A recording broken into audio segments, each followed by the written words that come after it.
बिस्मिल्लाहिर्रहमानिर्रहीम। अस्सलाम वालेकुम। Welcome back to my YouTube channel. मैं हूं नौशीन और आप देख रहे हैं भाभीज़ किचन। भाभीज़ किचन में आज बन रहा है कस्टर्ड बनाना फ्लेवर का और बहुत मज़े का बनता है। बिल्कुल इजी वे में बताऊंगी आपको और ये बड़े आसानी से बन जाता है। ज़्यादा मुश्किल वाला नहीं बनाने वाले, आज हम बनाने वाले बिल्कुल आसान तरीके से और मज़ेदार सा कस्टर्ड। अगर कोई गेस्ट आ जाते हैं फटाफट तो आप इस तरह से बना लिया करें। अच्छा, ये मेरे पास था 2.5 किलो दूध जो कि फ्रीज़ हुआ था। मैंने इसको डाल दिया था एक पतीले में और इसको मैं इतना गाढ़ा करूँगी कि ये थोड़ा कम हो जाए।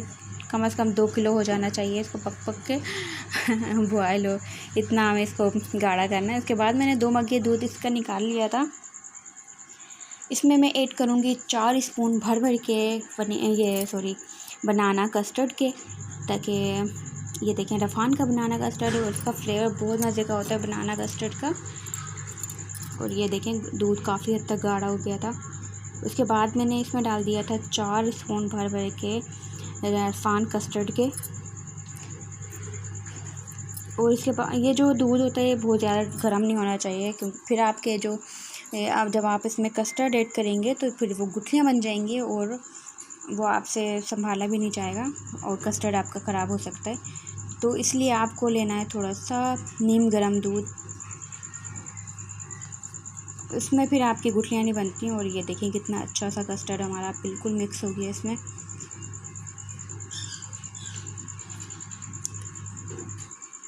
ये देखें, ये इसको अच्छे से आपको मिक्स करना है। ये मैं रख दूँगी अभी थोड़ी देर के लिए, क्योंकि अभी दूध बॉयल हो रहा है।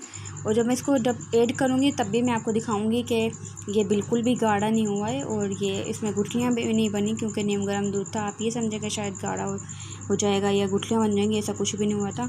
और इधर दूध ने उबलने की कोशिश की थी, लेकिन मैंने इसकी कोशिश नाकाम बना दी और मैंने फ़ौरन से चूल्हा बंद कर दिया था।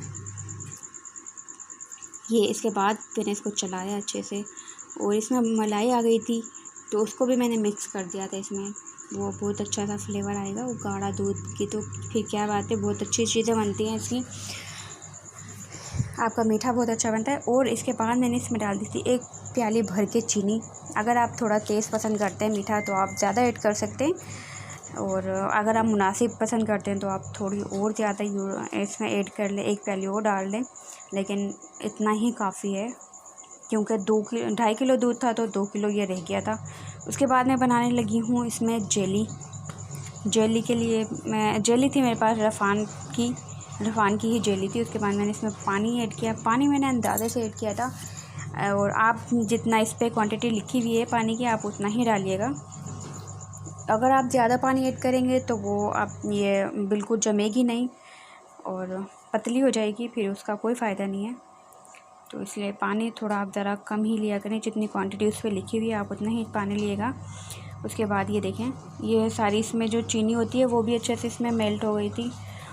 और इसको मैं रख दूँगी अभी ठंडा होने के लिए। जब थोड़ा सा ये ठंडा हो जाएगा इसके बाद मैं इसमें डाल दूँगी, एक बाउल में डाल दूँगी और इसको रख दूँगी थोड़ी सी देरी 10 मिनट के लिए। काफ़ी गाढ़ा हो गया था, वो पक गया था, बहुत पका था। 2-2.5 घंटे इसको मैंने पकाया था अच्छे से।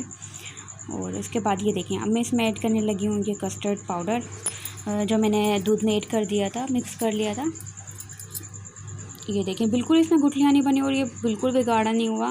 हालांकि ये नीम गर्म दूध में मैंने सारा इसमें किया था। अब एक हाथ से मैं नहीं डाल सकती थी तो मैंने मोबाइल रख दिया था, क्योंकि 7 स्पून चलाना होता है।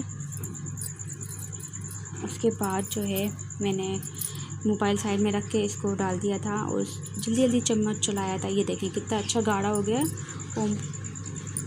और अगर आप इसे ज़्यादा गाढ़ा करना चाहें तो आप इसको मज़ीद थोड़ा सा पका लें। और अगर आपको इतना ही सही लगता है, क्योंकि ये ठंडा होने के बाद जो है जम जाता है और ठंडा होने के बाद ही गाढ़ा हो जाता है। और ये देखें बिल्कुल जो है जेली भी बिल्कुल तैयार हो गई थी। 10 से 15 मिनट इसको लगे थे, 20 मिनट लगे थे मैक्सिमम, क्योंकि 10 मिनट के लिए मैंने इसको बाहर रखा था। उसके बाद इसको आप अपने शेप के मुताबिक कट कर सकते हैं जैसे आप चाहते हैं। और मैंने इस तरह से इसको स्लाइसेस में कट किया था। देखिए कितनी अच्छी जेली जमी है। और इसको मैं साइड में से बिल्कुल हटाना भूल गई थी, तो आप ये ज़रूर कर लिया करें, क्योंकि ये चिपक जाएगी तो फिर हटेगी नहीं। ये नाइफ़ की मदद से आप ये साइडों में से पहले हटा लें। और ये देखें कितनी अच्छी जेली जमी है। अभी मैं आपको दिखाती हूँ दूसरा उठा के, ये देखें।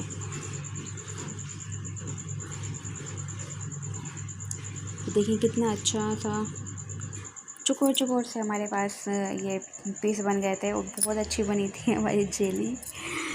और उसके बाद करेंगे हम गार्निशिंग अच्छा सा। ये देखिए अभी ये ठंडा नहीं हुआ था तो मैंने आपको दिखा दिया, लेकिन आप ठंडा करके यूज़ करिएगा।